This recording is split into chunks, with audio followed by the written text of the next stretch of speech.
merci de votre compréhension parce qu'on fait face à des petits soucis techniques. On s'adapte tous au contexte de nouvelles modes de présentation et d'information. Donc, on remercie le docteur Audrey Ricolami qui va nous faire du coup une présentation justement sur donc la maladie, ses avancées thérapeutiques et la place du travail. Donc, docteur Ricolami, merci de vous présenter et puis de présenter du coup votre petite conférence. Merci. Bonjour à tous, encore désolée pour ces problèmes techniques. Donc, je suis avec Marie Delaine, nous sommes toutes les deux pour cette matinée. Donc, je vais vous parler de la sclérose en plaques, de ses aspects médicaux, de sa physiopathologie, ses mécanismes, et puis ses conséquences cliniques et ses conséquences sur l'emploi possible. Et ensuite, Marie nous fera partager son expérience de la maladie et des conséquences qu'elle a pu constater sur son parcours professionnel. Alors, donc, la sclérose en plaques a un grand impact sur l'activité professionnelle puisqu'elle débute chez l'adulte jeune, le plus souvent, entre 20 et 30 ans, et que c'est dans les pays industrialisés la deuxième cause de handicap du sujet jeune après les traumatismes. Elle touche plus souvent la femme, 3 femmes pour un homme. Ça représente à peu près 1 personne sur 1000 en France. Et dans le monde, on voit que la maladie est d'autant plus fréquente qu'on s'éloigne de l'équateur. Alors, contrairement à son appellation, sclérose en plaques, ça n'est pas une maladie dégénérative, c'est une maladie inflammatoire, auto-immune, qui est liée à un désordre de l'immunité. Le système immunitaire va déclencher une réaction contre l'organisme de la personne, et en particulier au niveau de son système nerveux central. Le système nerveux central étant le cerveau, qui est à l'intérieur de la boîte crânienne, et la moelle épinière qui le prolonge le long de la colonne vertébrale et qui va permettre à l'information ensuite être transmise le long du corps. L'origine est multifactorielle, il n'y a pas une cause unique. On pense que de nombreux facteurs s'associent pour que la maladie apparaisse chez certaines personnes. Parmi ces facteurs identifiés, il y a à la fois des facteurs environnementaux et des facteurs liés à l'individu et à son patrimoine génétique. En ce qui concerne les facteurs environnementaux, on a pu remarquer que l'ensoleillement, la quantité de soleil que la personne avait reçue dans sa jeunesse et dans son jeune âge est importante, et ceci probablement en association avec la production de vitamine D. On remarque aussi que le fait de fumer, le tabagisme, a un impact sur l'apparition de la maladie et la façon dont elle évolue après.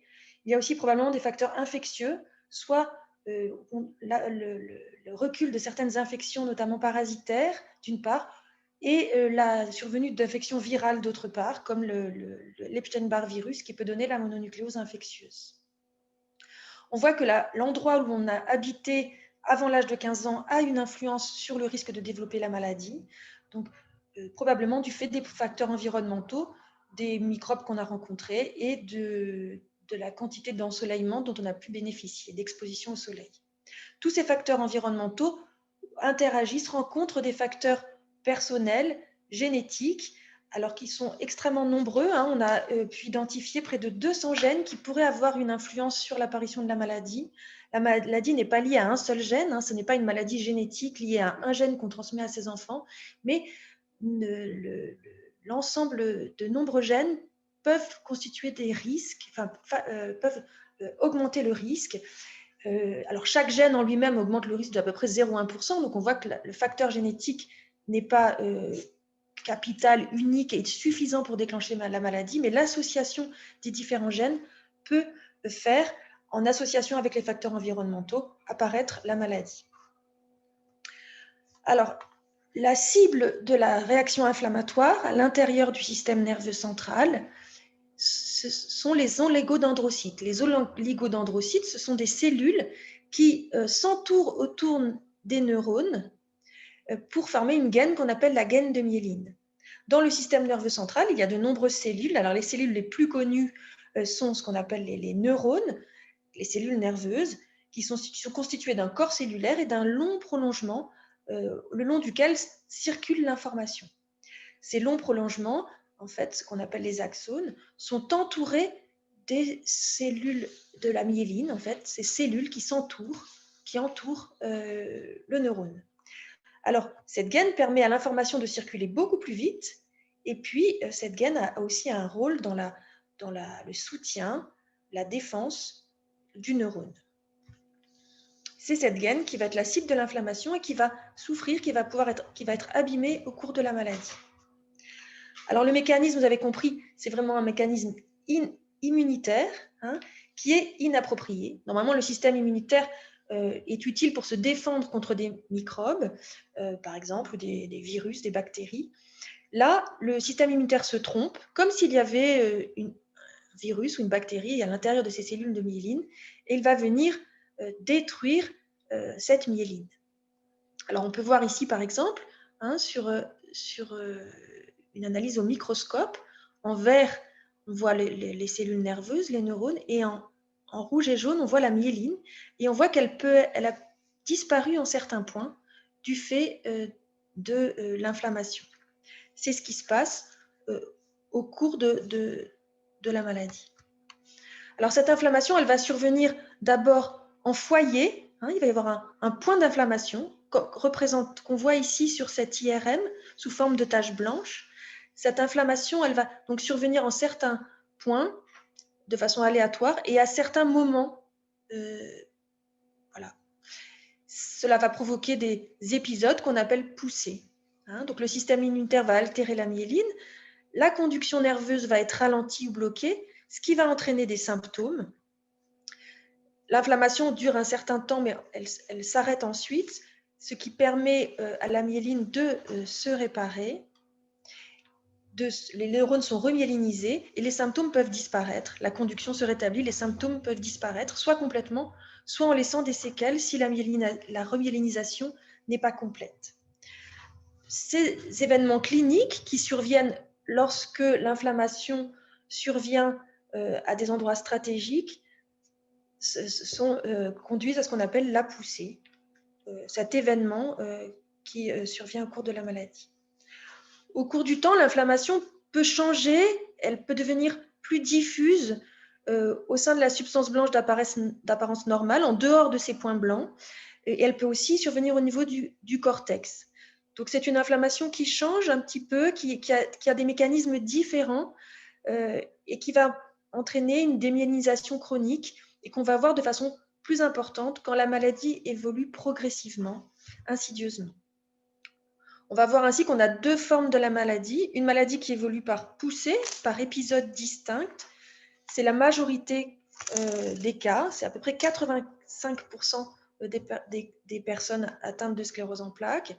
Si cette inflammation focale, ces poussées se répètent, l'inflammation peut devenir diffuse, corticale. Il y a des phénomènes de souffrance neuronale qui surviennent et la maladie devient progressive.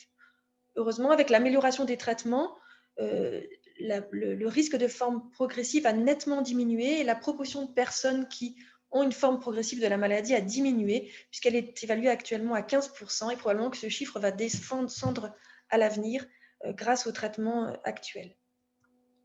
Ainsi, on peut voir que dans cette maladie, il y a une cible, la myéline, des phénomènes auto-immuns, inflammatoires dirigés contre cette myéline, mais si les phénomènes se répètent et s'ils sont sévères, il peut y avoir une souffrance du neurone qui va souffrir de démyélinisation chronique, qui va moins bien fonctionner avec une conduction nerveuse qui va diminuer en qualité, même parfois se bloquer. Et ces neurones peuvent aussi également vieillir plus vite et dégénérer. Cette souffrance neuronale va entraîner des symptômes qui vont, eux, perdurer. Alors, après les poussées, si l'inflammation est profonde, à type de séquelles, ou alors des symptômes progressifs qui sont liés à la teinte progressive de la maladie. Et c'est ces symptômes qui vont causer ensuite des symptômes définitifs qui peuvent être source de handicap. Alors, c'est très important de comprendre ces différents mécanismes, même s'ils sont compliqués, parce qu'ils vont permettre de proposer des traitements et d'influer sur l'évolution de la maladie.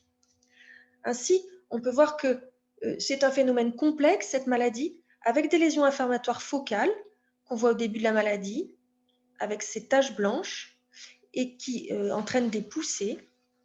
Ces poussées, on va les traiter mais elles peuvent laisser des séquelles. L'inflammation focale peut ensuite favoriser une inflammation diffuse et corticale qui apparaît ensuite au cours du temps, qui va provoquer une démyélinisation chronique. Donc on voit que cette lésion inflammatoire aiguë, focale et diffuse plus chronique peuvent entraîner une souffrance des neurones qui, s'ils ne se réparent pas suffisamment, peuvent entraîner ensuite une aggravation progressive des symptômes. L'aggravation progressive des symptômes et les séquelles vont après être responsables du handicap. Il est donc très important d'agir sur différents phénomènes pour éviter l'apparition du handicap. Alors, quels peuvent être les symptômes qu'on rencontre au cours de la sclérose en plaques? Qu'est-ce que ces phénomènes que je vous ai décrits au niveau anatomique et physiologique, physiopathologique, vont entraîner au quotidien? Alors, il y a des symptômes visibles, bien sûr, c'est ceux qui sont le plus connus, le plus décrits, mais ce n'est pas les plus fréquents et ce n'est pas toujours les plus gênants. Donc, les symptômes visibles, effectivement, c'est les symptômes qui vont impacter le mouvement. Donc, par exemple, avec une faiblesse ou une raideur des membres, avec une imprécision du geste ou avec des troubles de l'équilibre.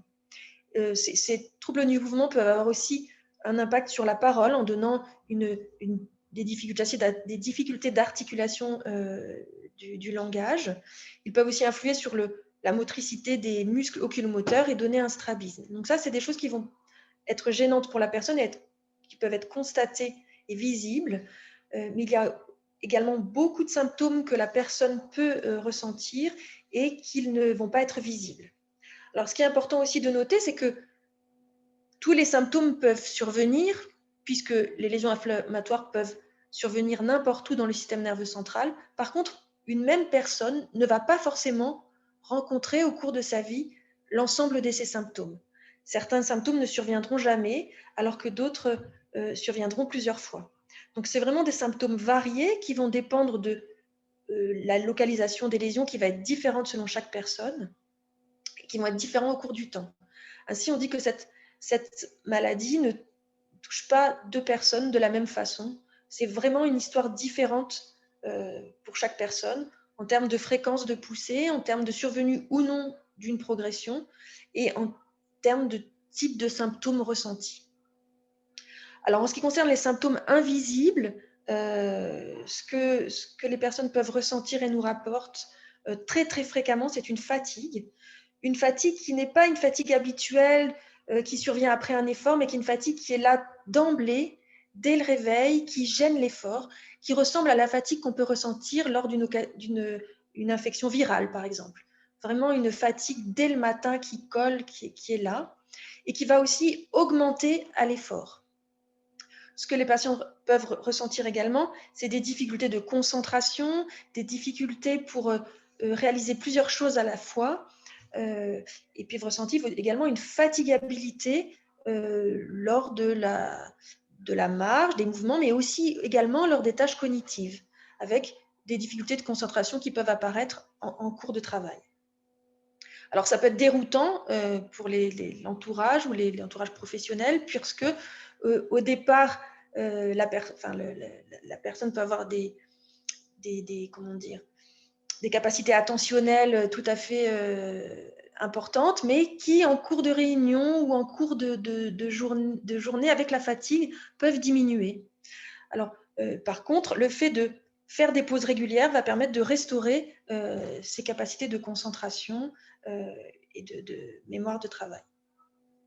Alors, ce qui peut se produire par ailleurs, c'est des modifications des perceptions et des sensations, donc des perceptions visuelles, modification de la vue, des modifications des perceptions aussi des sensations au niveau de la peau, donc avec beaucoup de sensibilité ou moins de sensibilité, avec la survenue de picotements, de sensations inhabituelles alors qu'il n'y a pas de stimulation cutanée. Il peut y avoir aussi, mais c'est beaucoup plus rare, des modifications de l'audition.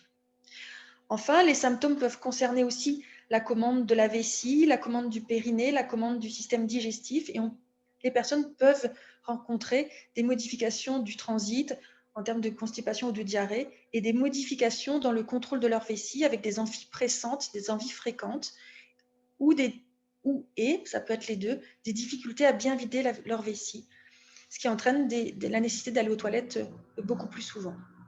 Donc ces symptômes sont gênants, ils ne sont pas visibles, mais ils peuvent avoir un impact réel sur l'activité professionnelle.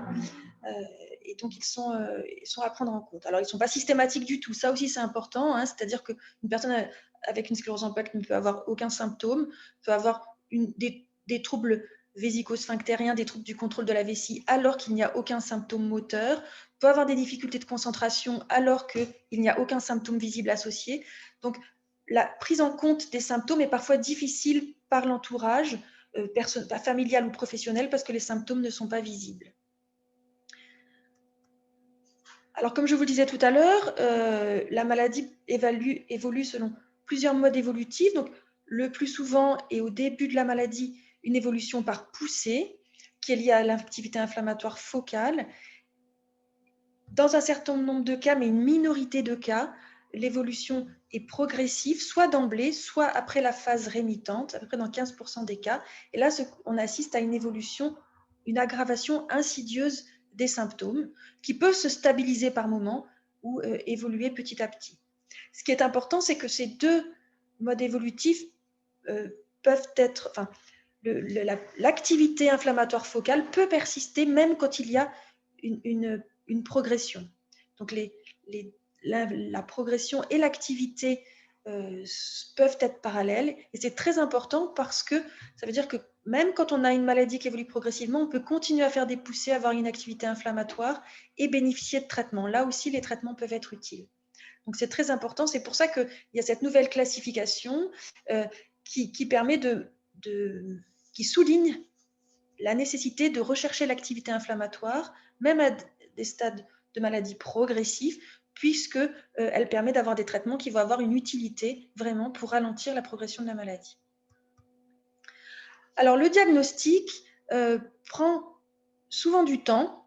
Il nécessite la constatation de symptômes neurologiques en lien avec un dysfonctionnement du système nerveux central, le cerveau et la moelle épinière. Donc, vous voyez que ça peut être des symptômes très, très différents selon les personnes. On va ensuite constater à l'IRM qu'il y a ces traces d'inflammation sous forme de points blancs. Et ensuite, on va authentifier cette inflammation à l'aide d'une ponction lombaire qui permet de prélever le liquide céphalorachidien qui entoure la moelle épinière et le cerveau, et dans lequel on va trouver la présence d'anticorps qui montrent qu'il y a une réaction inflammatoire locale. Ensuite, il est important quand même de s'assurer que ce n'est pas un phénomène isolé, que ce n'est pas un seul événement, mais que c'est un phénomène qui va se reproduire dans le temps.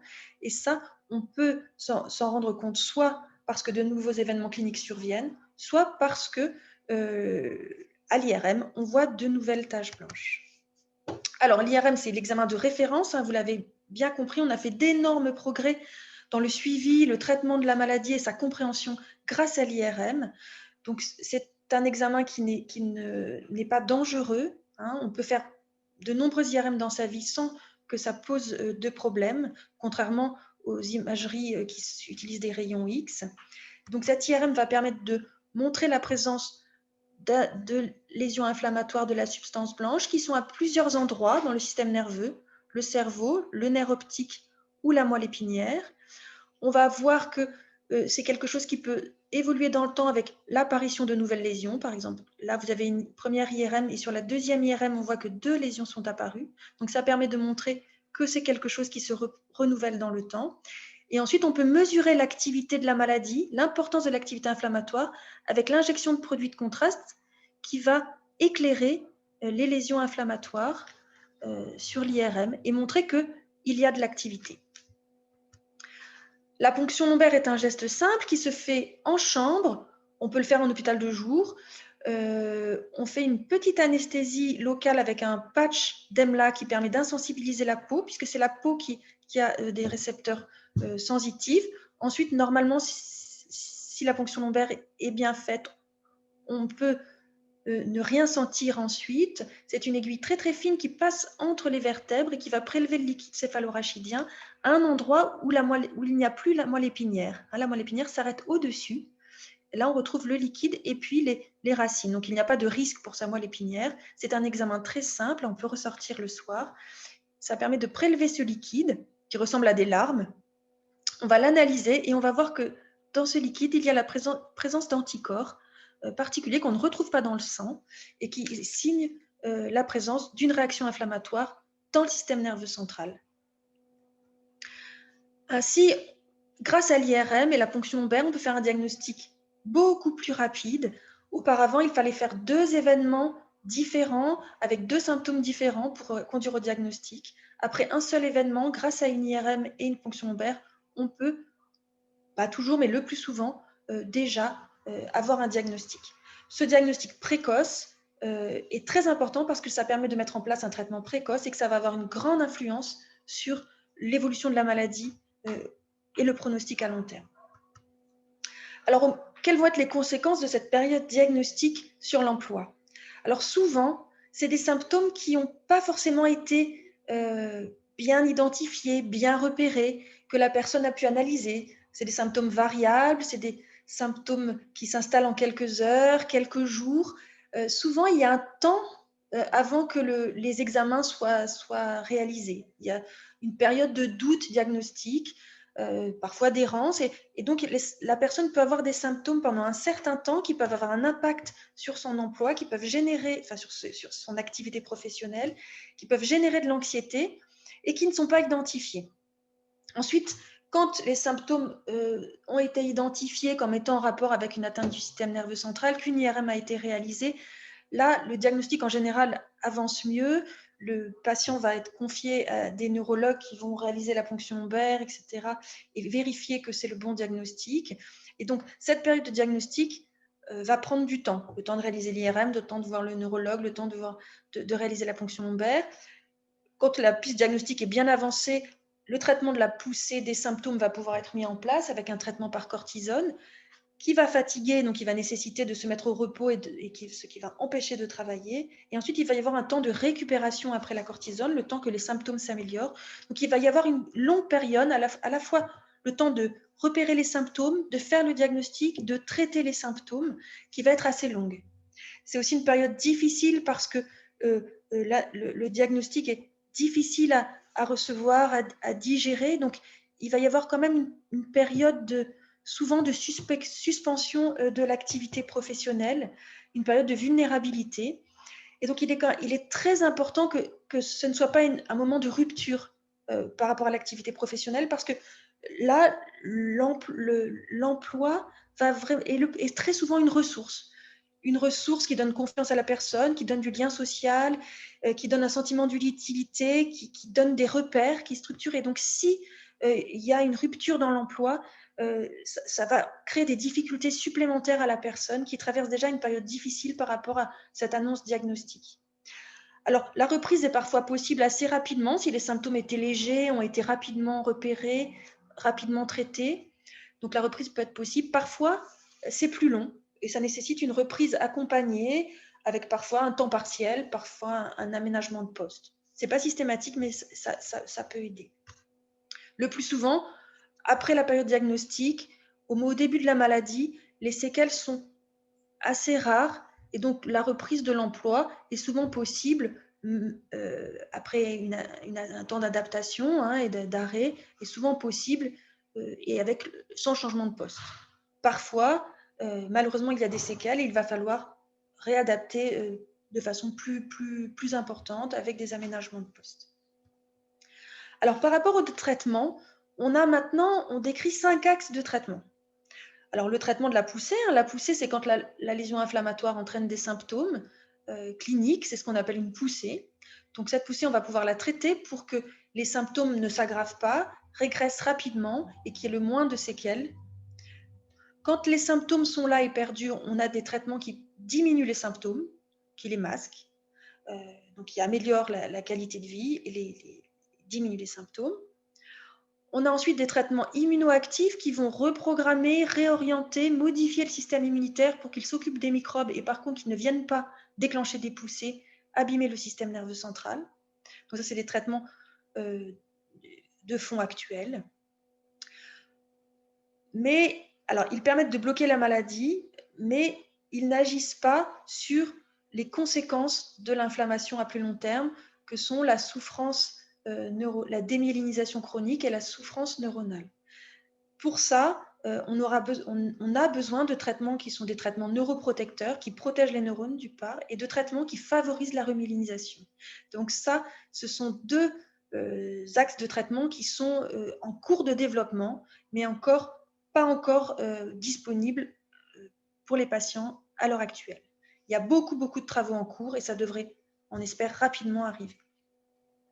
Alors pour le traitement des poussées, donc les poussées, c'est des symptômes neurologiques nouveaux, où c'est une accentuation de symptômes anciens qui s'installent assez rapidement, mais pas brutalement, contrairement à un AVC. Ça s'installe en quelques heures ou à quelques jours, jamais brutalement. Un symptôme neurologique brutal, jusqu'à preuve du contraire, ça peut être un accident vasculaire cérébral et il faut faire le 15. Dans la sclérose en plaques, pas de symptômes brutaux, des symptômes qui s'installent rapidement. Ces symptômes sont en rapport avec un dysfonctionnement du système nerveux central, c'est les symptômes dont je vous ai parlé. Et ça survient en dehors d'un contexte d'infection et en dehors d'un contexte émotionnel important, d'émotions positives ou négatives intenses, car l'infection, la fièvre, les émotions intenses, ça peut faire parler des vieilles lésions. Voilà. Et donc des symptômes anciens qui étaient plus présents peuvent revenir transitoirement à l'occasion d'une fièvre, d'une infection ou d'une émotion forte. En général, quand c'est lié au contexte, quand le contexte s'améliore, les symptômes rentrent dans l'ordre. Contrairement à la poussée, où les symptômes perdurent, quel que soit le repos, la relaxation, le traitement de l'infection. Ces symptômes, naturellement, s'améliorent puisque l'inflammation disparaît. Donc, ces symptômes s'améliorent spontanément, quelques jours à quelques semaines. Ce temps de récupération est raccourci par la cortisone. Alors, quel est le traitement de la poussée? Donc, le traitement de la poussée, c'est de la cortisone à très forte dose qu'on peut donner soit en perfusion, soit en comprimé. C'est un traitement qui se fait sur une courte durée, 3 à 5 jours, et qui nécessite quand même une surveillance, la surveillance d'une infirmière avec une prise de tension, une prise de glycémie, une surveillance de l'état clinique de la personne. La première cure se fait en général en hospitalisation pour avoir une surveillance médicalisée. Si ça se passe bien, les traitements ultérieurs peuvent se faire à domicile. Alors en pratique, cette cortisone va donner une fatigue importante, puisque c'est des grosses doses. Elle peut donner une sensation d'hyperactivité, d'excitation, de devoir faire beaucoup de choses, ou au contraire, une sensation de ralentissement et de fatigue, de besoin de beaucoup dormir. D'autres personnes, au contraire, ont du mal à dormir. On rencontre les deux situations. Et puis, la même personne peut ressentir des choses différentes selon le moment de la cure, d'une cure par rapport à l'autre, en fonction de son état général et de son état de fatigue. Elle peut donner une constipation, un goût de fer dans la bouche au niveau digestif. Et puis, elle peut donner chez certaines personnes des boutons d'acné. Alors, qu'est-ce qui est très important et qui fait partie du traitement? Il n'y a pas que la cortisone, il y a également le repos. On demande à la personne vraiment de se mettre au repos sur le plan physique et psychique. Et c'est pour ça que pour traiter une poussée, il faut suspendre son activité professionnelle. Pas longtemps, parfois, ça peut être de courte durée, 1 semaine, 15 jours, mais il faut se mettre au repos. C'est très important. Voilà. C'est pour mieux revenir, mieux récupérer. C'est un investissement pour revenir mieux à son poste. Alors, donc, quel va être l'impact de la poussée sur l'emploi? Alors, c'est le caractère imprévu de ces symptômes et de cette fatigue, voilà, qui est ennuyeuse. Heureusement, grâce au traitement de fond, les poussées deviennent de moins en moins fréquentes. Et donc, ça peut, une fois que le traitement est en place, ça devient des accidents de parcours vraiment très rares. Donc ça, c'est important à souligner pour les employeurs et puis les équipes. Alors par contre, ça nécessite du temps, le temps de repos, le temps de récupération, le temps de rééducation parfois nécessaire. Et donc la reprise est parfois rapide et complète, sans modification, mais elle nécessite parfois des aménagements de temps, du fait de la fatigue, ou des aménagements de poste, transitoires parfois, ou plus définitifs si la poussée a laissé des séquelles. Alors les traitements des symptômes sont importants aussi, parce qu'ils peuvent vraiment diminuer les séquelles et leurs conséquences sur la vie quotidienne et la vie professionnelle. Donc pour les symptômes, on a à chaque fois plusieurs façons de les diminuer, soit par des adaptations du mode de vie, soit par des médicaments, soit par des techniques de rééducation ou des techniques de thérapie manuelle ou psychothérapeutique, avec l'aide de professionnels. Donc, je ne vais pas les détailler parce qu'on n'aura pas le temps, mais c'est pour souligner aussi que les symptômes nécessitent parfois du temps qui va parfois devoir être pris sur le temps professionnel pour permettre de la rééducation, pour permettre de la relaxation, pour permettre de l'activité physique adaptée, de la psychothérapie. Et donc ça va parfois nécessiter un aménagement du temps de travail, une réorganisation du temps de travail pour laisser du temps pour prendre soin de soi. Bon, ça, j'en ai parlé. Hein. Quels sont l'impact des symptômes sur l'emploi? Alors, ça va être très différent. Parfois, aucun impact. Pas des symptômes qui ont peu d'impact. Parfois, un impact plus important. Ce qui est important à noter, c'est la fatigabilité. La fatigabilité ne se voit pas et elle peut avoir un grand impact sur l'activité professionnelle. Cette fatigabilité qui fait que les capacités cognitives ou physiques baissent en cours d'effort. Hein, c'est ça la fatigabilité. Donc, on peut l'améliorer en fractionnant vraiment les tâches. Donc, c'est des pauses fréquentes, pas forcément longues, mais courtes, mais fréquentes. Il faut éviter le double tâche, par exemple, qui fatigue beaucoup plus, qui est beaucoup plus coûteux en énergie, qui va fatiguer beaucoup plus. Il faut parfois éviter les éléments distractifs. Donc, c'est vrai que si on travaille en open space et qu'il y a beaucoup de bruit, ça peut être plus compliqué encore pour une personne qui a une sclérose en plaques que pour des personnes pour qui c'est déjà pas forcément facile. Et puis, parfois, il est nécessaire dans l'entreprise d'offrir à la personne un endroit où elle peut s'isoler, se mettre au calme, finalement faire une pause pour retrouver rapidement ses pleines capacités. Alors, l'adaptation du temps de travail, voilà, j'en ai parlé, peut être nécessaire pour gérer la fatigabilité, pour la rééducation. Il peut y avoir des adaptations de poste nécessaires si, par exemple, il y a des phénomènes visuels, si, par exemple, en fonction des symptômes présents. La proximité, par exemple, des toilettes peut parfois être nécessaire s'il y a des troubles urinaires. Et puis, il y a aussi tout ce qui est accessibilité, mais je crois qu'au cours de la journée, on développera beaucoup plus ces points-là. Alors, en ce qui concerne les traitements, les axes de traitement, alors vraiment, l'obsession des neurologues, ça va être le traitement immunoactif. C'est celui qui va bloquer le système immunitaire, le réorienter, enfin le bloquer, le réorienter pour qu'il ne vienne pas comme ça attaquer la myéline et provoquer des symptômes et ensuite être source de handicap. Donc, on agit sur l'activité inflammatoire focale de la substance blanche, les lésions, les poussées. On agit aussi probablement avec ces traitements sur l'inflammation diffuse. C'est variable selon les traitements et il y a moins, c'est plus difficile à évaluer, mais c'est très probablement le cas. Et donc, ça a une conséquence, si on bloque l'activité inflammatoire, ça a une conséquence sur la souffrance neuronale secondaire, la dégénérescence secondaire et puis la survenue du handicap.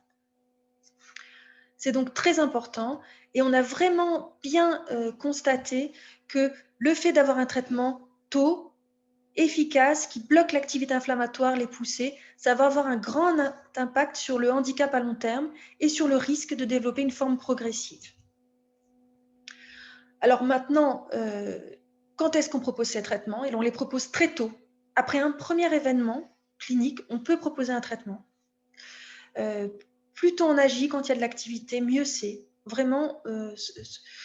Et ensuite, on soigne aussi beaucoup plus longtemps parce que même s'il y a une progression, si la maladie évolue depuis de très nombreuses années, s'il y a toujours une activité, il y a un intérêt à traiter, il y a un bénéfice pour la personne. On va réduire l'évolution de la maladie. Alors, on a beaucoup de traitements qui sont apparus. Hein. Les premiers traitements, c'est le milieu des années 90. Pendant très longtemps, on a gardé ces traitements par voie injectable, ces immunomodulateurs injectables. Ils ont été seuls pendant une dizaine d'années. Et puis, depuis 2006, on constate l'apparition, surtout 2010, on constate l'apparition le développement de nombreux traitements, ce qui permet maintenant d'avoir un arsenal très important qui va permettre de contrôler la maladie pour tous les patients.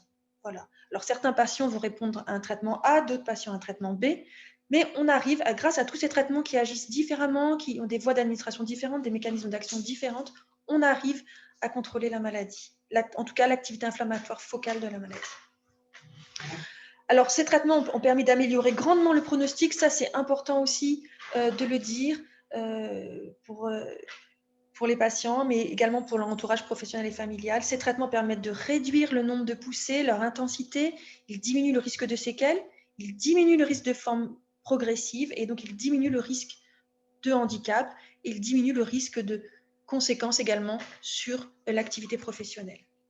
Alors, il nécessite un investissement en temps, parce qu'il faut faire des examens avant les traitements, des consultations, des bilans pré-thérapeutiques. Il faut le temps de l'administration, quand c'est des traitements hospitaliers ou quand on les fait à la maison. Il faut le temps de la surveillance, surveiller les IRM, surveiller les prises de sang, parfois surveiller la peau, par exemple. Il y a une surveillance. Et puis, on surveille avec les IRM que le traitement est efficace. Donc ça aussi, ça va prendre du temps. Et c'est du temps qui va parfois falloir libérer. Alors, dans l'année, ça ne va pas être... en termes de semaines, ça ne va pas être très important. Il va y avoir une IRM dans l'année, 3 prises de sang dans l'année, 2 consultations dans l'année. Ce n'est pas énorme, mais il va falloir y consacrer du temps. Alors, comment est-ce qu'on va choisir le traitement? C'est vraiment un traitement qui est à la carte, qui dépend de la personne. On ne va pas faire le même choix thérapeutique pour 2 personnes différentes. Alors, ça va dépendre bien sûr de l'activité de la maladie. Ça va dépendre de qu'est-ce qu'ont donné les traitements antérieurs, s'ils ont été efficaces ou pas efficaces, s'ils ont fragilisé ou pas. Est-ce qu'on a d'autres problèmes de santé, du diabète, de l'hypertension? Est-ce qu'on a d'autres médicaments en ce moment? Est-ce qu'on a rencontré ou pas certains virus, comme la varicelle ou le virus JC? Et puis enfin aussi son mode de vie, sa personnalité. Est-ce qu'on voyage beaucoup? Est-ce que on n'aime pas du tout les piqûres? Est-ce qu'on préfère les comprimés? Est-ce qu'on préfère ne pas prendre de traitement tous les jours et aller à l'hôpital de temps en temps? Voilà, il y a vraiment beaucoup de facteurs. Et puis les projets. Est-ce qu'on a des projets de voyage, de déplacement à l'étranger? Est-ce qu'on a des projets de grossesse? Tout ça, ça va avoir une influence sur le choix du traitement. Alors, quelle va être la condition sine qua non pour vraiment qu'on puisse débuter un traitement? Ça va être qu'il y ait une bonne alliance thérapeutique entre le patient et l'équipe soignante. C'est vraiment une lutte commune contre la maladie. Et pour ça, il va falloir que la personne s'approprie cette maladie, qui est compliquée, comprenne qu'est-ce qui se passe et puis à quoi vont servir les traitements et pourquoi ils sont importants. Et puis, à quoi ils correspondent pour choisir celui qui convient avec son neurologue et y adhérer. Alors, ça se fait au cours des consultations avec le neurologue, bien sûr, avec les associations de patients, les groupes de parole, mais on a maintenant, grâce à l'éducation thérapeutique, accéléré quand même ce processus d'appropriation de la maladie. Donc effectivement, c'est une maladie qui va susciter beaucoup de questions sur ses causes, sur ce qu'on peut faire ou pas avec, sur ce qu'il va y avoir comme conséquences au cours de la vie, et puis sur les traitements, sur ces traitements. Donc il y a beaucoup de questions. Et puis il y a aussi beaucoup de choses à apprendre pour devenir actif face à cette maladie. Des savoirs, bien sûr, mais aussi des savoir-faire. Reconnaître une poussée, se reposer, faire son traitement, gérer son traitement, faire une activité physique adaptée, fractionner ses efforts. Voilà, il y a énormément de choses qui peuvent être utiles pour mieux vivre avec cette maladie. Alors, on peut apprendre au fil du temps, au fil des années, c'est ce qui se passait auparavant, mais ça peut prendre de nombreuses années. Grâce à l'éducation thérapeutique, ce processus d'apprentissage, il est quand même facilité, il est plus rapide, et ça permet aux personnes d'être outillées face à la maladie plus vite, plus rapidement, et donc de préserver leur santé et leur qualité de vie beaucoup plus facilement. Alors l'éducation thérapeutique, c'est une formation, c'est un terme anglo-saxon, alors on n'aime pas trop éducation en France, mais c'est au sens formation. Voilà, c'est une formation spécialisée sur la maladie qui est dispensée par des professionnels de santé, infirmiers, kinés, médecins, patients experts, qui vont partager leur connaissance de la maladie, mais en interaction avec les personnes qui souvent déjà savent aussi beaucoup de choses et se le font partager entre eux. Donc c'est des ateliers individuels, c'est des ateliers collectifs et on va aborder plusieurs thématiques en fonction des besoins des personnes et notamment par exemple l'emploi, les problématiques de l'activité professionnelle et de la maladie. Alors, on a encore beaucoup de chemin à parcourir, vous l'avez compris, on a fait beaucoup de progrès sur l'activité inflammatoire, le mécanisme dysimmunitaire, mais on a encore beaucoup de progrès à faire sur la protection des neurones, l'inflammation diffuse, sur la remyélisation, sur la neuroprotection. pour pouvoir avoir vraiment une action complète et ralentir la progression, par exemple. Ça, c'est encore quelque chose qui est plus difficile, qu'on a du mal à faire. Ainsi, à l'avenir, très probablement qu'on associera des traitements immunoactifs, mais aussi des traitements qui protègent et qui réparent, des traitements qui remyélinisent, qui protègent les neurones. Et ça, le plus tôt possible pour éviter que la maladie ait des conséquences à long terme. Alors, pour terminer, la sclérose en plaques et vie professionnelle, c'est un sujet crucial puisque c'est une maladie qui touche des adultes jeunes qui sont actifs, qui sont en plein dans leur vie professionnelle. Il y a des manifestations qui sont vraiment diverses entre les patients. Il n'y a pas deux patients qui se ressemblent et c'est des manifestations qui ne sont pas seulement motrices et qui sont très souvent invisibles et qui vont avoir un retentissement variable selon les personnes et selon les moments de leur histoire sur l'activité professionnelle. Alors, ce qui est important quand même, c'est de savoir que l'évolution de la maladie a été transformée par les traitements et que maintenant, une personne qui débute sa maladie maintenant, elle va pouvoir avoir une activité professionnelle très prolongée, même s'il va y avoir parfois besoin d'adaptation par moment. Et ce qui est très important aussi, c'est que l'emploi, c'est vraiment un point d'ancrage très souvent pour les patients et qu'en fait, ils y mettent un très grand investissement parce que c'est vraiment quelque chose qui est très important pour eux, un très grand point d'ancrage. Donc, ça nécessite vraiment de les accompagner et de mettre en place, d'éviter les ruptures. Voilà. Je vous remercie pour votre attention. Alors, je vais laisser la parole à Élise d'abord. À Élise d'abord. Oui. Alors, je vais laisser la parole à Élise. Donc, merci. Donc, merci Audrey de votre intervention qui nous précise bien du coup la maladie, les symptômes. Donc, du coup, on a bien vu les poussées, les symptômes, les traitements, les différents traitements et puis l'impact sur la vie professionnelle. Donc, on va passer, juste un petit apport, puisque vous parliez de le réseau PACASEP, puisque vous êtes membre de ce réseau. Du coup, organise ce qu'on appelle, avec aussi d'autres associations et tous les acteurs du terrain, des maisons de la CEP. Donc, c'est des journées d'information sur la sclérose en plaques qui ont lieu à Marseille tous les ans et qui sont organisées avec le concours du laboratoire Biogène. Mais c'est vraiment des journées aussi où on peut très bien s'informer, où il y a tous les acteurs du secteur. J'en profite. Le réseau PACASEP fait aussi des conférences régulières dans toute la région PACA, 2 fois par an. Donc, il faut vraiment aussi se renseigner sur ce réseau PACASEP. Et puis, dans le cadre de la journée de lutte contre la sclérose en plaques fin mai, il y a aussi souvent des actions pour faire connaître la CEP. Donc, merci. Je passe la main à Marie Delaine. Donc, Marie, bonjour. Vous êtes donc patiente experte dans les programmes d'éducation thérapeutique du patient. Peut-être dans un premier temps, est-ce que vous pouvez nous expliquer ce que c'est que d'être patient expert dans un programme d'éducation thérapeutique du patient? Et puis après, on va évoluer sur justement la place du travail pour les personnes atteintes par la sclérose en plaques. D'accord. Je vous remercie, Élise, de me laisser la parole. Je vous salue tous. Bonjour. Je suis ravie de participer à cet événement parce que la question du travail, c'est une question que j'ai à cœur. Alors, je suis patiente experte de la Ligue française contre la sclérose en plaques et j'ai été aussi formée donc à la fac de médecine de Marseille. Mon cœur, si vous voulez, mon cœur d'expertise, indépendamment de cette fonction de patiente experte, c'est le droit du travail. Moi, j'ai travaillé pendant longtemps, j'ai travaillé pendant 33 ans au sein de l'inspection du travail que j'ai rejoint après concours, après des études juridiques. J'ai pu travailler 33 ans. Ça n'a pas été un long fleuve tranquille, ce travail, parce qu'il y a 30 ans de ça, il y avait peu de traitements et il a fallu faire beaucoup d'adaptations, mais j'ai eu beaucoup d'atouts.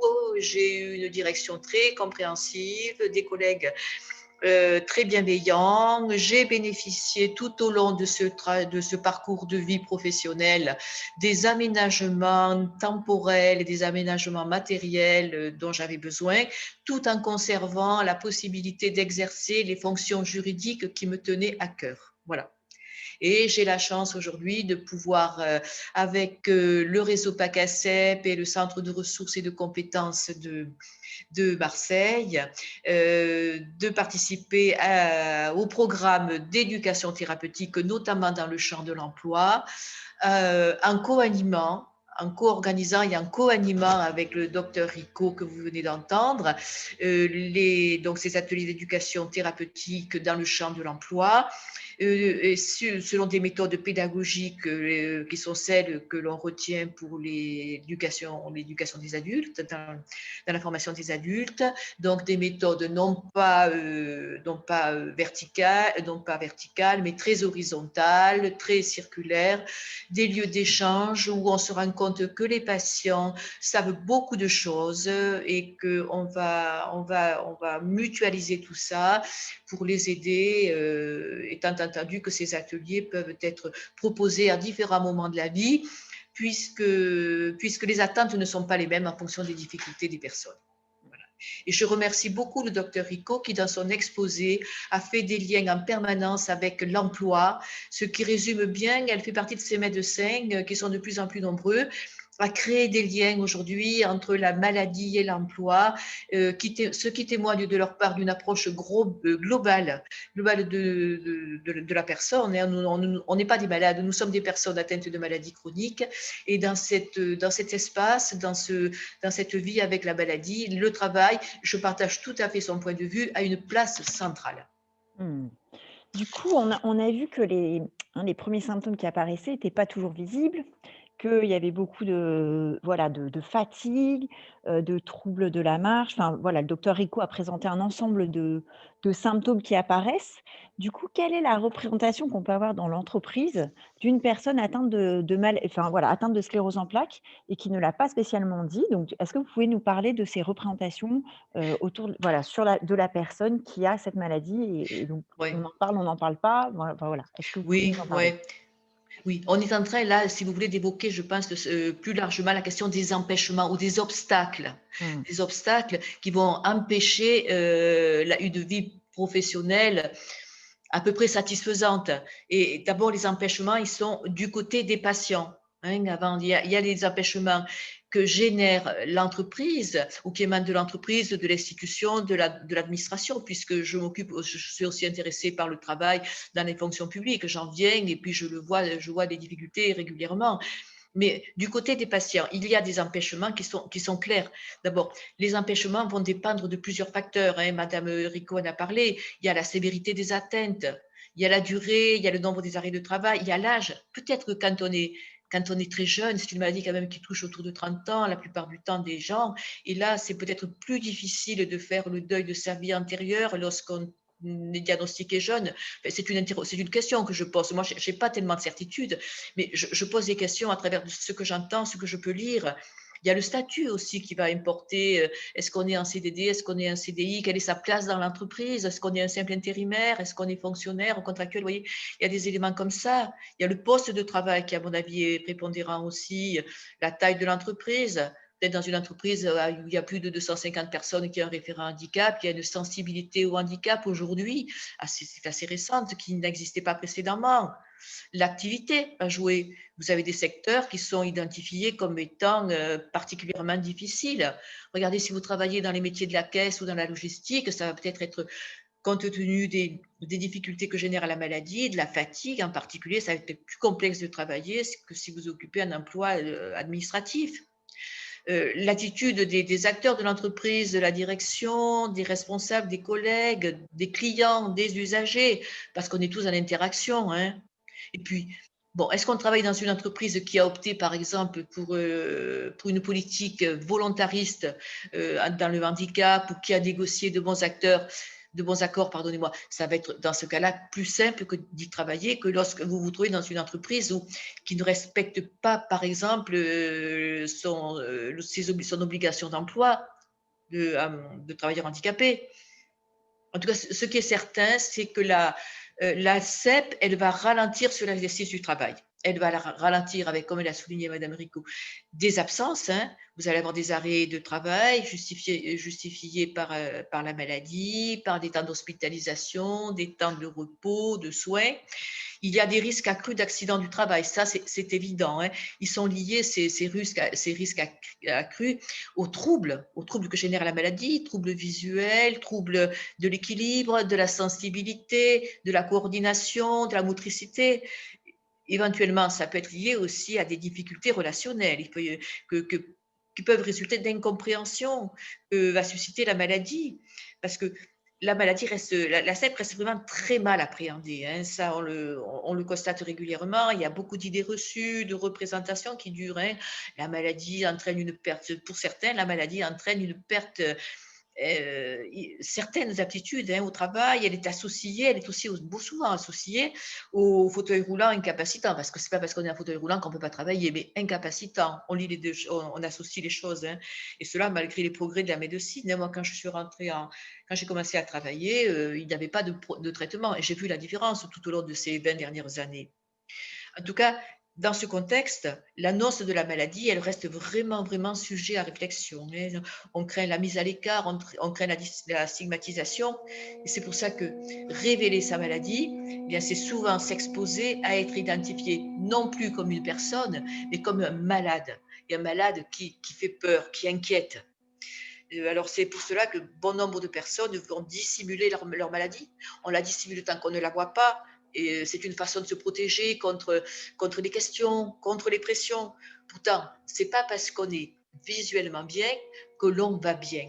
Et ça, c'est dommage parce que la maladie, comme on l'a dit tout à l'heure, elle se manifeste largement par des symptômes invisibles comme la fatigue, des douleurs.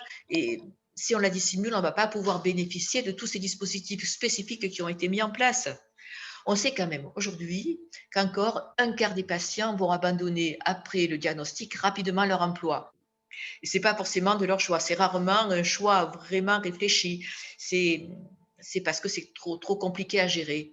Alors, combien se reconvertissent? Écoutez, on n'a pas d'études aujourd'hui scientifiques qui nous répondent, mais on sait, moi, ce qu'on voit en tout cas, c'est que les démarches administratives restent complexes et que c'est très compliqué. Voilà. Étant entendu qu'on a aussi quand même, on est confronté à quand même quelque chose qui est réel et que Madame Rico a un peu signalé, c'est qu'il est difficile d'associer la maladie chronique, l'annonce du diagnostic, l'appropriation de la maladie, qui est une rupture de vie et qui est un temps d'arrêt dans le déroulement d'une existence, surtout qu'elle survient souvent à un moment où on est en train de la développer, cette activité, en train de s'approprier la vie professionnelle également. On s'approprie tout, on s'approprie la vie professionnelle, on s'approprie la vie en général, on rentre dans la vie et on a cette maladie qui va vous faire trébucher, qui est un moment d'incertitude, d'inquiétude. Et donc, il y avait d'un côté toutes ces incertitudes, toutes ces inquiétudes, et puis de l'autre, un projet professionnel qui lui s'inscrit dans l'avenir. Donc, il y a une sacrée ambivalence entre le désir de faire, de se projeter dans l'avenir, de créer, et puis la crainte de ne pas pouvoir y arriver, même dans le temps. Voilà. Ça, c'est un peu les empêchements qui sont liés aux patients. Et puis, vous avez les empêchements du côté des administrations, hein, des entreprises, hein, avec des blocages, parce qu'elle fait peur. La maladie fait peur, hein, elle continue à faire peur en raison de la méconnaissance.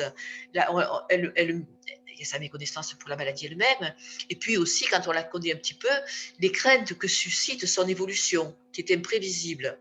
Pour cette raison, il faut vraiment, vraiment ce travail qu'on fait aujourd'hui, cette sensibilisation, on a de l'autre côté de l'écran des entreprises, c'est vraiment sensibiliser et c'est affaiblir cette opposition qu'il y a entre des prétendus, des pseudos, des exigences professionnelles qui sont caractérisées par l'intensité du rythme, l'objectif de rentabilité, les contraintes économiques et puis les exigences de santé, en sachant bien que travailler à son rythme n'est pas synonyme de moindre efficacité ou de plus faible motivation. Les gens qui ont envie de travailler, ils sont super motivés.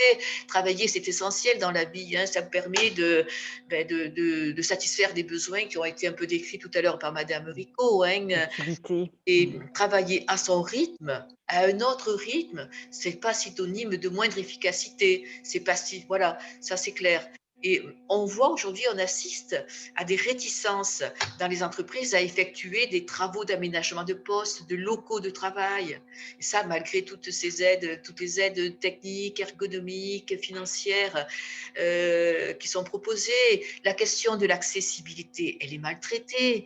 Les techniques de compensation ne sont pas utilisées ou mal utilisées. Bon, il est certain que dans la CEP, dans toutes ces maladies évolutives, il y a des problèmes spécifiques, hein.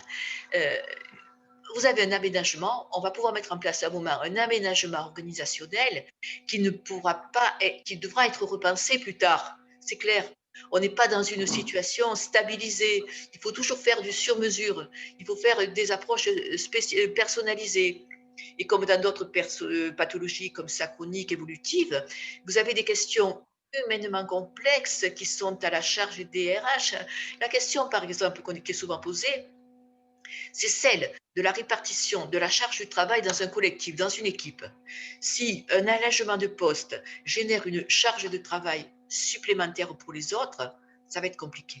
Il va falloir trouver des réponses pour déboucher sur une redistribution du travail qui soit comprise par tous, qui soit acceptable par tous. Donc, il faut penser toujours les déficits au bon moment, avant la reprise du travail, avec les organismes spécialisés, trouver des solutions, vous voyez. Et ça, c'est comme ça, c'est par ce travail-là qu'on pourra faire sauter le plafond de verre et améliorer le travail, la question du travail lorsqu'on a une sclérose en plaques. Voilà ce que je peux vous dire. Je ne fais pas une étude exhaustive, naturellement, je ne peux pas, je n'ai pas les moyens. Mais ce qui, à mon niveau, me paraît relever des empêchements qu'il y a pour trouver, pour être bien dans l'entreprise et pour travailler au mieux.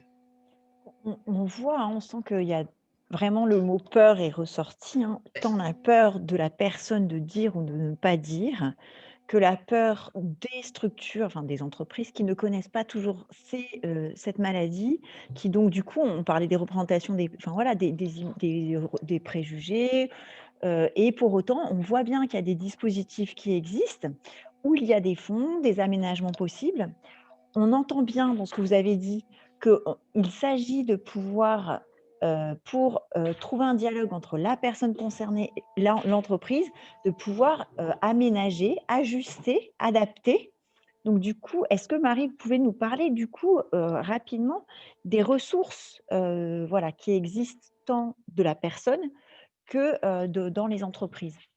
Ah oui, je vais volontiers vous parler des ressources. Il me semble d'ailleurs que c'est la partie la plus importante de mon discours. Oui, il y a beaucoup de ressources, elles existent, et les ressources, elles viennent d'abord des patients, qui le savent peut-être pas. Mais avec la maladie, Madame Rico l'a dit, hein, on va devoir gérer une sacrée complexité, hein, et cela, on va le faire sans être formé. On va devoir assurer des activités de soins tout à fait nouvelles. Hein. Parfois, c'est la multiplicité. Et en tout cas, ça sera la régularité et la rigueur. Et la maladie, c'est vraiment une occasion d'apprentissage. On mobilise de sacrée énergie pour se soigner, pour faire valoir des droits, pour obtenir des prestations dans des champs qu'on ignorait complètement. Le champ de la santé, le champ de la protection sociale, du handicap, de la vie professionnelle, vous voyez. On va devoir s'adresser à outre la gestion de sa vie ordinaire, hein, comme les autres, hein, on va devoir donc s'adresser à de nombreuses structures, la MDPH, pour faire valoir la reconnaissance travailleurs handicapés. Petite pause, maison départementale des personnes handicapées, parce qu'on parle souvent en sigle Oui, dans notre attendez, on univers, n'est je pas précise. handicapé. Alors là, on Non, mais touche je quelque chose parle qui de est la fondamental. MDPH, On maison n'est pas départementale. handicapé. On est Non, en mais situation de tout à handicap. fait. Le handicap, c'est la question du, on n'est pas, c'est ce qui est très important, c'est l'environnement. C'est l'environnement qui vous rend handicapé. Et d'ailleurs, ça, la loi de 2005 l'avait bien précisé. C'est pas le handicap qui est traité, qui est intéressant en tant que tel. C'est la situation dans laquelle le handicapé se trouve. Et cette loi, elle a été formidable d'ailleurs. Hein. Mettons-la en place, allons jusqu'au bout de la loi, levons les freins et on ira beaucoup mieux. En tout cas, voilà, c'est tout ça. Et après, il faut continuer à faire toutes ces démarches en direction de la caisse primaire d'assurance maladie, de la préfecture, parce qu'il faut refaire son permis. Il faut faire des tas de choses, hein, voir l'inspection du travail pour connaître ses droits. Enfin, pour s'approprier cette maladie, il va falloir faire beaucoup de démarches. Et c'est pour cela que c'est grâce à toutes ces ressources, à toutes ces capacités par lesquelles on va s'adapter qu'on va pouvoir avancer. Et ces capacités d'adaptation-là, on va pouvoir les transposer ensuite dans l'entreprise. Et c'est important de le préciser aujourd'hui, surtout dans cette période de pandémie qui déstabilise, qui éprouve tout le monde, parce que les capacités donc d'ajustement, des façons de penser, d'agir, de réagir face à une situation nouvelle, eh bien les patients connaissent. Hein, et l'aptitude qu'il y a à concilier la maladie, les problèmes de santé réels ou à venir, ou Eh bien, et la vie au travail, ça va devenir un atout pour l'entreprise, l'administration, les usagers. Hein. Ce n'est pas le handicap qu'on peut. Et puis, c'est une façon encore, une autre façon nouvelle de bien dire aux entreprises, ce n'est pas un handicap qu'on vous propose, c'est des atouts. Voilà, c'est des atouts, ce sont des compétences. Voilà, je crois que c'est plus que jamais le moment de le dire. On parle bien Et, d'habilité, hein, donc du coup, développer. ouais. Ouais. Voilà, ça c'était du côté des patients. Et puis, il y a tous Mmh. ces dispositifs juridiques et opérationnels qui ont été mis en place quand même depuis de nombreuses années maintenant pour transformer le rapport au travail, hein, et combattre les effets négatifs du handicap sur le marché du travail, dans les entreprises. Surtout depuis 2005, hein, avec la loi du 2 février 2005, les politiques publiques du handicap, elles prévoient des instruments juridiques et opérationnels qui sont mobilisables pour soutenir l'accès et le maintien dans l'emploi. Bon, cette loi de 2005, elle a quand même trois principes. Hein, elle posait trois grands principes qui sont super intéressants. Hein. D'abord, l'égalité de traitement entre les personnes, hein, l'accessibilité, et l'accessibilité dans le champ de l'accessibilité physique, et puis aussi dans le champ du social, de la dimension sociale. Et puis la compensation du handicap, tout ça pour approcher les gens, hein, même si elle n'est pas satisfaite aujourd'hui, elle n'est pas respectée, elle n'est pas remplie, il y a de sacrés écarts encore à combler, hein, son bilan est en demi-teinte, mais on avance. Et puis je voulais quand même bien souligner qu'il y a dans le champ du travail, avec une maladie chronique, il y a des personnages, il y a des personnes qui sont là pour nous aider. Il y a d'abord le médecin du travail. On aura cet après-midi la chance d'avoir avec nous un médecin du travail qui est très engagé et qui va nous rappeler sa place. C'est vraiment le personnage clé de la prévention, de la politique de prévention dans l'entreprise. Il va assurer le suivi de la compatibilité de l'état de santé avec les contraintes du poste. Vous voyez, c'est sa mission prioritaire. Il ne faut pas oublier que ça, je vais rentrer un petit peu dans le détail parce que ça me paraît très important à la lumière des informations qu'on demande souvent. Si le médecin va faire des préconisations, il connaît l'état de santé, il connaît les contraintes du travail. C'est lui qui rentre dans l'entreprise. C'est le seul médecin à pouvoir accéder à l'entreprise. Avec ces deux entrées, il va pouvoir faire des préconisations s'il y a une difficulté. Et l'employeur, lui, il a quand même une obligation générale d'assurer la santé et la sécurité des salariés. Il va devoir suivre les préconisations de l'employeur. S'il ne le fait pas, se justifier. Par exemple, vous avez un salarié qui va avoir besoin je sais pas, par exemple, d'une réduction d'horaire, d'une meilleure accessibilité, d'une modification de l'éclairage, d'un allègement de charge, d'une salle de détente à proximité, vous voyez, toutes ces choses-là. Avec la RQTH, la reconnaissance de la qualité de travailleur handicapé, qui a été donc posée par la loi de 2005, oui c'est ça, les entreprises vont pouvoir solliciter des aides financières, des aides techniques qui vont couvrir, je pense que ça se fait de plus en plus maintenant, qui vont couvrir tout ou partie des frais engagés pour assurer ces aménagements. Encore faut-il, tout ça pour le faire, qu'il y ait en amont une connaissance précoce de la maladie. Parce que pour adapter quand même les charges, l'environnement de travail, il faut une information précoce du retour à l'emploi. Parce qu'il faut du temps pour mettre en place les stratégies appropriées. Et nous aurons la chance cet après-midi d'avoir aussi la CARSAT qui met en place ce dispositif d'accompagnement précoce. Et bon, je vous ai un petit peu parlé donc de la politique, des politiques publiques, et je voudrais peut-être faire un point juste sur quelques dispositifs spécifiques. Je veux quand même échapper au catalogue parce que c'est un peu ennuyeux, mais vous citez peut-être rapidement quelques recours, quelques dispositifs mobilisables pour faire face aux difficultés avec la RQTH. Dans le droit privé, bon, je vais citer l'inspection du travail d'abord, parce que l'inspecteur du travail est là pour dire le droit et pour le faire appliquer. Il intervient gratuitement, sur rendez-vous, il y a une permanence juridique, un service d'information juridique dans tous les départements et souvent même dans les grandes villes. Il est là, c'est un recours. Il y a le médecin du travail que vous pouvez rencontrer lorsque vous en aurez besoin. On vous le rappellera cet après-midi. qui va assurer, parce que vous avez la reconnaissance de travailleurs handicapés, un suivi spécifique. Vous le rencontrez tous les 3 ans dans le cadre de la visite périodique au lieu de tous les 5 ans. Vous pouvez le rencontrer quand vous le souhaitez ensuite. Vraiment, c'est vous qui le décidez. L'employeur n'a pas à en connaître si vous ne le souhaitez pas. Vous avez le temps partiel thérapeutique qui vous permet d'entrer de retourner au monde du travail après un temps d'arrêt important. La possibilité de cumuler la pension d'invalidité avec un travail à temps partiel, et il faudra en reparler si vous le souhaitez, étant entendu que on est dans les grandes problématiques là concrètement. L'invalidité de la CPAM, de la caisse primaire, n'a aucun lien avec l'inaptitude prononcée par le médecin du travail. Vous avez le dispositif emploi accompagné, qui est un dispositif social et médical et professionnel très complet. Dans les fonctions publiques, le congé longue maladie, bon, 2-3 communs, le temps partiel thérapeutique, le congé longue maladie fractionné dont nous reparlerons si vous le souhaitez, que j'ai utilisé moi et qui m'a permis de rester donc pendant toutes ces années au travail.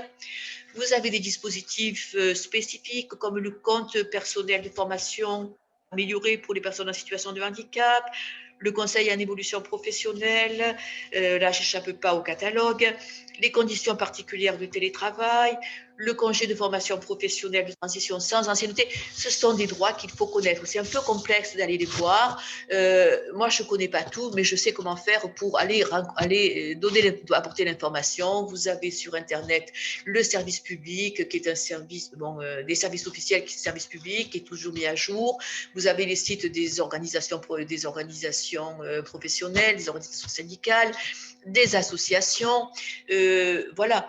Et puis, vous avez des dispositifs opérationnels avec, je pense en particulier aux actions de l'AGFIP et du FIP, qui complètent vraiment le droit commun, avec des plans stratégiques qui sont mis en place, organisés régulièrement, la mutualisation croisée Pôle emploi, Cap emploi, nous en parlerons. Je pense que c'est les questions dont nous allons parler qui suscitent des interrogations. Et voilà, je crois qu'il vaut mieux peut-être Marie, que je vous avez vous laisse la cité, parole. voilà, Marie, vous avez cité beaucoup de dispositifs. Je rassure les participants en disant que cet après-midi, justement, on vient creuser sur un second webinaire de 14 à 16 heures les questions justement de témoignages de patients qui ont vécu leur parcours professionnel. Et puis ensuite, on a la chance d'avoir et la CARSAT et la GFIP et le FIP. Donc le FIP, c'est pour la fonction publique et la GFIP pour toutes les autres structures, des professionnels qui viennent nous exposer les dispositifs, les ressources qui existent. Donc parce que ne vous sentez pas noyé, c'est logique. Mais on voit bien que dans ce que vous dites, c'est une question d'équilibre à trouver.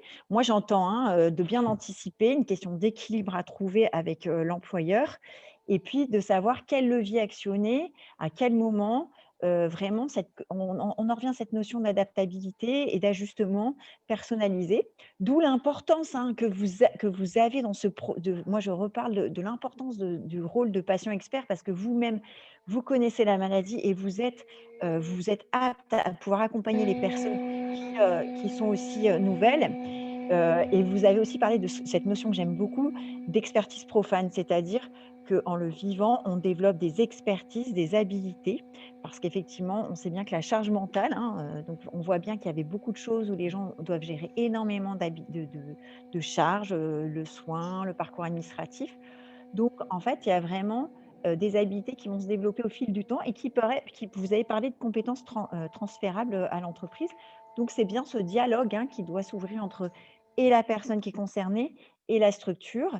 Et d'où l'importance, je pense, de pouvoir bien se renseigner sur ce qui existe pour pouvoir faire valoir ses droits au bon moment quand on est prêt, parce que c'est pas que des solutions, c'est aussi des leviers qu'on actionne au bon moment. Donc, merci Marie de ce témoignage. Et puis, de nous avoir bien expliqué aussi le cheminement.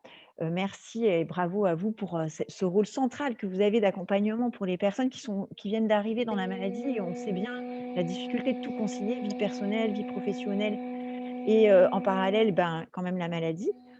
Je connais bien vraiment cette notion de ce qui aussi rend invalidant, c'est bien aussi toute la société et comment en fait on est empêché de pouvoir être des citoyens à part entière égaux. Donc ça, c'est bien l'esprit de cette loi de 2005 que vous avez citée, et j'encourage vraiment tout le monde à pouvoir aller la voir et la lire.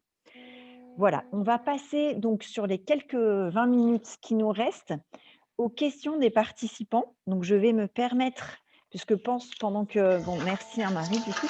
Bravo à vous, docteur Ricolani et Marie, pour vos présentations. Pendant que vous parliez, on a eu quelques questions. Donc, je vais vous les soumettre.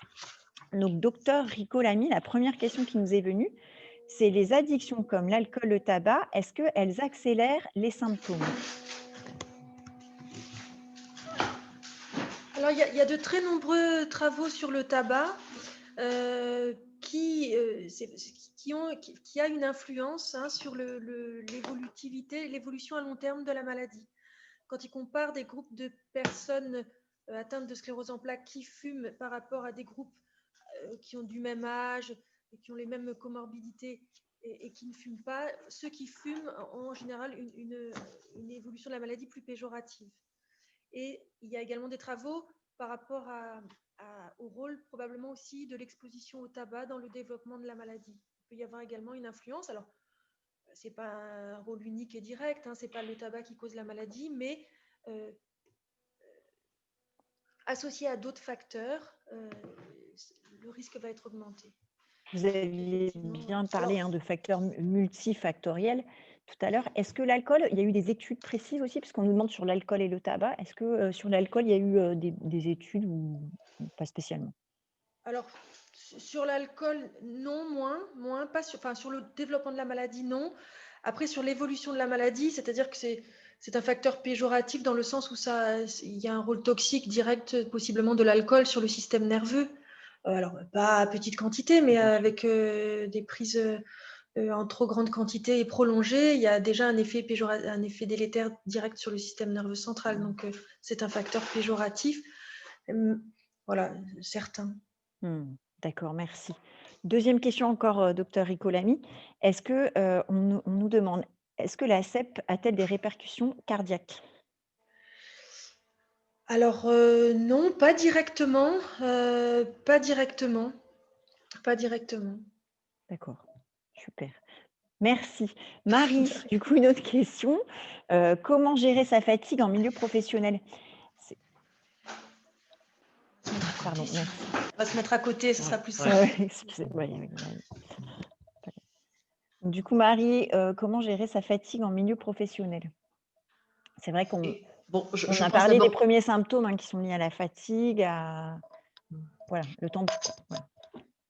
Je pense d'abord qu'il faut la connaître et ensuite en parler au médecin du travail. Parce que si on veut agir, si on veut agir sur cette fatigue et adapter son temps de travail, son poste de travail, eh bien, il faut quand même que le médecin du travail en ait parlé, il faut en parler avec le médecin du travail, et que ensuite le médecin du travail, avec l'accord du salarié, fasse le relais auprès de l'entreprise. Parce que ça, je pense qu'il faut que ce soit su. Comment gérer la fatigue si elle n'est pas comprise, entendue et comprise par l'entreprise?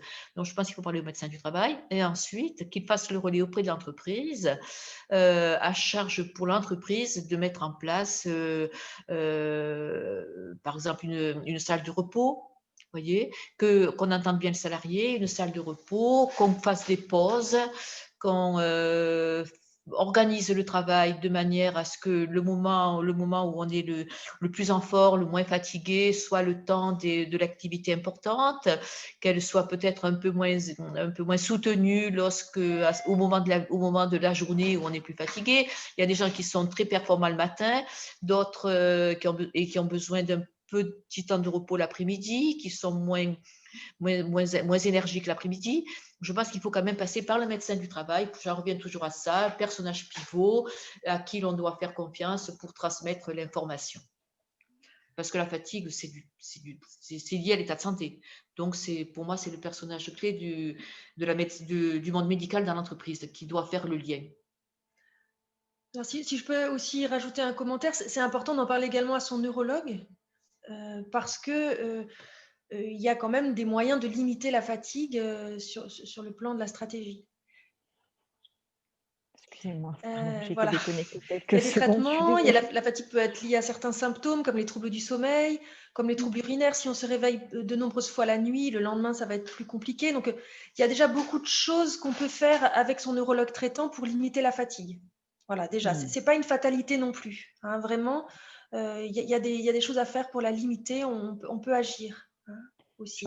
J'entends quand même le mot, enfin dans les mesures, hein, que j'entends dans l'emploi, hein, dans la structure, c'est ce que vous avez dit, aménager des espaces, aménager des horaires, aménager peut-être aussi le poste ou voilà et puis, docteur, Ricolami, vous dites bien, qu'effectivement comment minimiser en tout cas, tous ces symptômes pour pouvoir, en tout cas, pallier quoi. Hem, c'est vrai que j'entends aussi le mot ouvrir le dialogue social, enfin ouvrir le dialogue dans l'entreprise.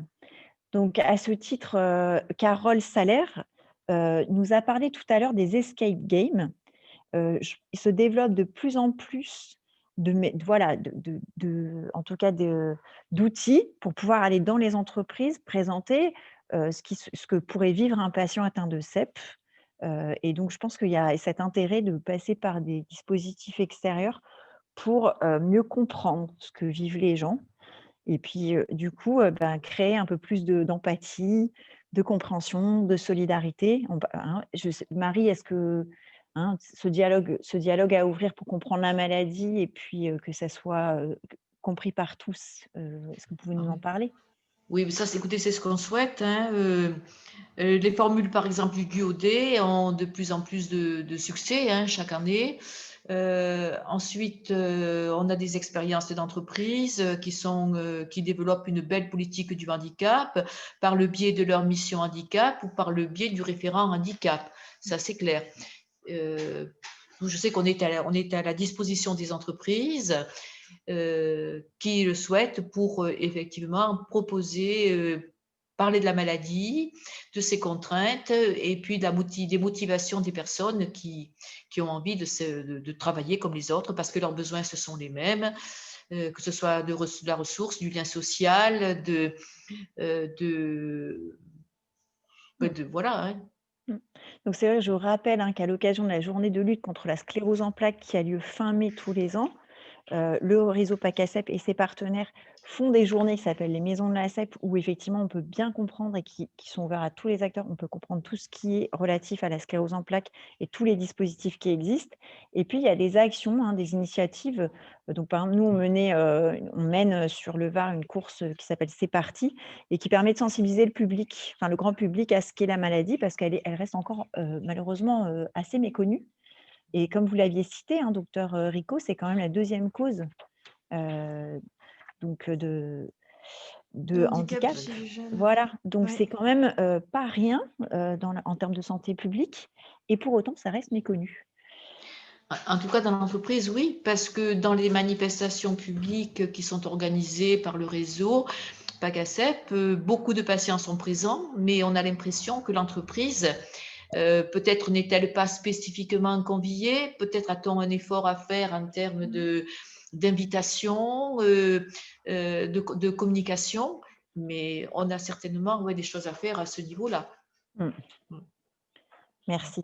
Alors il reste 2 questions, du coup, c'est quels sont les aménagements possibles sur un poste administratif? Donc cette question, Marie, est-ce que vous pouvez répondre rapidement? Sachant qu'on pourrait y revenir, hein, cet après-midi lorsque la GFIP et la FIP, donc voilà, seront présents puisque c'est vraiment des questions, ce sont des experts sur cette question. Oui, oui, parce que là, on revient à l'idée du sur-mesure, de Mmh. l'accompagnement personnalisé. Ce que j'observe, ce dont j'ai bénéficié moi, ça a été par exemple d'un aménagement de mon poste à travers des outils, des équipements ergonomiques qui m'ont apporté du confort. Ça, je pense que beaucoup de personnes peuvent le souhaiter. Bon éclairage également, la possibilité d'avoir des toilettes à proximité, d'avoir un espace de détente à proximité, une accessibilité aussi simple. Bon, ça, c'est des choses qu'on peut la plupart du temps proposer. Et puis, je crois que c'est le médecin du travail qui, cet après-midi, et ainsi que la GFIP et le FIP, pourront intervenir plus utilement pour nous indiquer à partir des troubles, quels qu'ils soient moteurs ou sensitifs ou visuels, quels sont les aménagements spécifiques qui peuvent être mis en place. Mais on peut trouver des aménagements. Ça, j'en témoigne personnellement. J'ai pu continuer à travailler grâce à ces aménagements. Bon, on en reparle de toute manière cet Oui, on en après-midi, parlera d'une donc manière intéressante n'hésitez cet pas, après-midi. on retraitera cette Oui. question. Encore donc une prochaine question, donc excusez-moi, vous voyez que je switch entre un petit peu vous et l'ordi pour voir les questions. On parle de l'importance du médecin du travail. Pour ce qui me concerne, lors du rendez-vous avec le médecin du travail, aucune information ni aucun conseil ne m'ont été apportés. Très déçue, aucun accompagnement, vers qui me tourner? Quand on ne trouve pas, du coup, auprès de son médecin, du coup, vers qui se tourner? Alors, est-ce qu'il y a eu il faut qu'il y ait déjà une bonne communication entre le médecin du travail et le médecin traitant ou le neurologue traitant. Parfois, le médecin du travail, par manque d'informations, ne peut pas a du mal à proposer des solutions. Donc déjà, peut-être il y a des choses à faire de ce côté-là. Je ne sais pas si... Oui, je crois que le médecin du travail ne connaît pas forcément la pathologie. Voilà, ça je sais que donc l'encourager à se mettre en lien avec le neurologue. Oui, et puis je pense aussi que la personne a tout intérêt à vraiment expliquer ses difficultés, ses attentes, ce qu'elle pense qui pourrait l'aider. Enfin voilà. Et peut-être que il y a à la fois le neurologue traitant qui peut apporter des conseils parce qu'il connaît bien la maladie, qui sait parfois quels aménagements peuvent être utiles. Et ensuite, le médecin du travail, lui, va pouvoir voir qu'est-ce qui est faisable dans l'entreprise. Donc, il faut allier les deux types de compétences.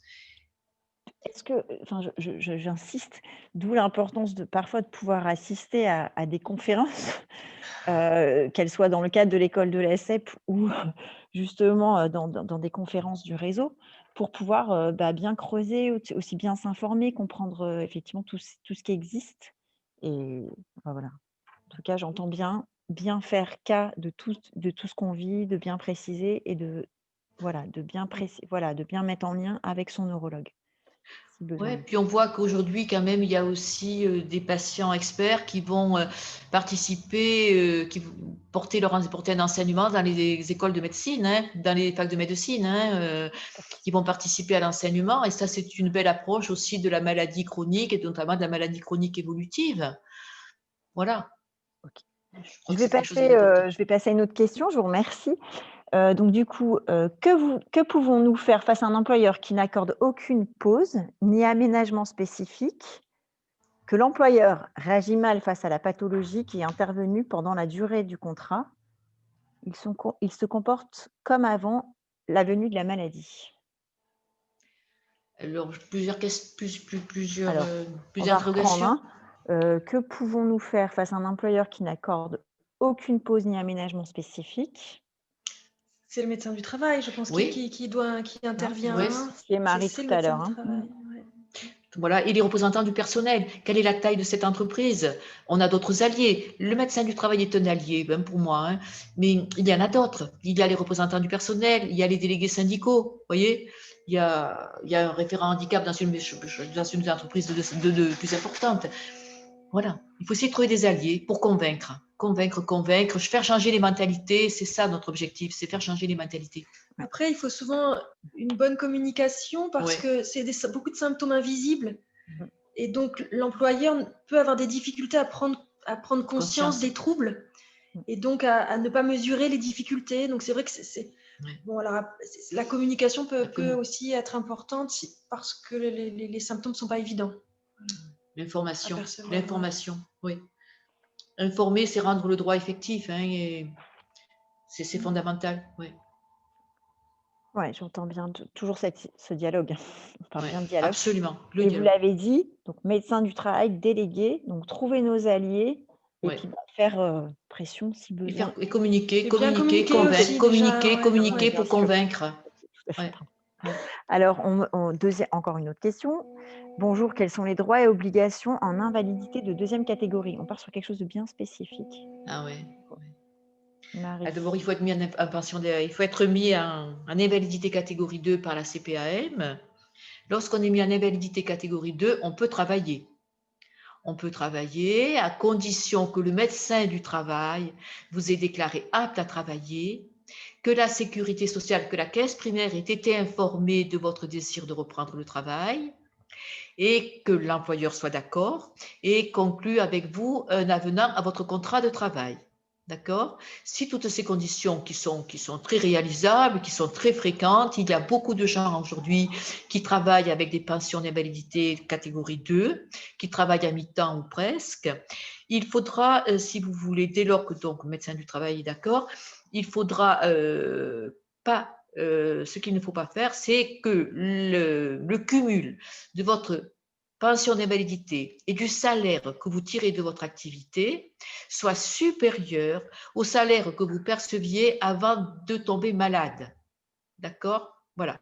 Ça, c'est la barrière. C'est ce qu'il ne faut pas, il ne faut pas faire, il ne faut pas que ça, il ne faut pas que ce cumul soit supérieur à ce que vous perceviez donc avant de vous arrêter de travailler. Sinon, la sécurité sociale reconsidérera sa situation, vous fera perdre, vous risquez de perdre votre pension d'invalidité de catégorie 2, de basculer en catégorie 1. Bon, voilà, il faut éviter, c'est à éviter. Mais c'est tout. Médecin du travail et information régulière de la CPAM de manière à vérifier ce que je vous ai indiqué. Donc c'est le médecin du travail c'est le médecin du travail qui vous déclare apte, voilà, apte à travailler à mi-temps. Ce n'est pas le médecin de l'assurance maladie. Non. Le médecin de l'assurance maladie, lui, s'occupe de l'invalidité. Et on a des textes qui, si vous voulez, formellement, sont très étranges et peuvent semer la confusion, puisque lorsque vous êtes titulaire d'une pension d'invalidité, il est indiqué à côté que vous n'avez pas l'autorisation de travailler. C'est faux. Pour la sécurité sociale, vous êtes en pension, vous percevez une pension d'invalidité catégorie 2 parce que les 2/3 de vos capacités à travailler sont impactés. Vous ne conservez qu'un tiers de votre capacité à travailler. Mais c'est une réglementation sécurité sociale tout à fait distincte de la réglementation du travail qui vous autorise, elle, tout à fait à travailler dès lors que le médecin du travail vous a déclaré apte. J'ai beaucoup de questions sur ce point-là. À bien étudier, voilà. N'hésitez pas à vous renseigner. Voilà. Donc on peut travailler Voilà. Oui, j'entends, mais c'est ce que vous dites, il faut bien valoriser la partie qui peut… Enfin voilà, ça demande vraiment d'étudier ça. Une dernière question, en fait on a 2 questions, mais on va passer, je pense il est -4, donc on prend une dernière question, désolée si on n'a pas répondu à tout. Donc bonjour, avez-vous des conseils pour les travailleurs indépendants? Est-il mieux de se déclarer travailleur handicapé? En situation de handicap, Marie, je sais bien sûr. bien. Eh bien, écoutez, je pense que c'est quand même intéressant puisque ça vous apporte des aides complémentaires. La GFIP, notamment dans son plan actuel de relance et dans son plan de mesures exceptionnelles en faveur des personnes en situation de handicap, a un volet de soutien aux travailleurs indépendants. Donc, je pense que c'est intéressant. Ça vous permet de bénéficier d'aide financière et puis d'aide technique. Oui. Oui, donc, bien je pense que c'est vers la GFIP, un référent en termes de formation aussi, peut-être. Et aussi en termes de formation, naturellement, il y a le volet formation. Dans le dispositif exceptionnel là, de soutien pendant cette pandémie, il y a aussi le volet formation. Il y a le volet soutien, aide particulière pour les travailleurs indépendants. Il y a le volet formation aussi. Ouais. Ok, super. Oui. Donc, c'est un statut qui est donné par la maison départementale des personnes handicapées. Oui. Seule la personne peut le demander. Oui. Et après, elle est libre ou non d'en informer son employeur. Oui. Ça, c'est important à souligner. Oui, alors de toute façon, les personnes sont toujours libres d'informer leur employeur ou pas. Elles peuvent faire les démarches d'ouvrir leur droit à la MDPH. Donc, je parle, ça y est, en sigle. Et puis après, charge à eux d'ouvrir ce dialogue avec leur structure. Tout à fait. Au moment opportun, parce qu'on a Exactement. bien ce processus, ce temps d'acceptation de la maladie, on le sait bien, parce que c'est vrai que vous en avez parlé, l'annonce d'un diagnostic, c'est une rupture de vie, on passe des moments très durs, donc le temps d'intégrer et de pouvoir concilier, d'apprendre à concilier, quoi. Voilà, il est midi, je vous remercie. Bravo à vous pour ces interventions. Merci encore au docteur Ricolani, à Marie Delaine. Marie revient cet après-midi. Donc, on a un deuxième webinaire cet après-midi qui vise à, je l'ai redit, donc à partir de 14h à 16h, à faire en sorte que des personnes qui ont vécu différentes expériences professionnelles et qui sont concernées par la CEP puissent venir nous présenter ce qu'elles ont vécu, donc des parcours de vie. Et puis après, on a des présentations de dispositifs, donc on pourra revenir sur les dispositifs AGFIP et FIP qui permettent d'aménager le poste et puis d'avoir des aides, et la CARSAT, donc vous en avez parlé tout à l'heure, Marie. Et puis voilà, merci et à bientôt. Merci à vous. Au revoir. Merci. Au revoir.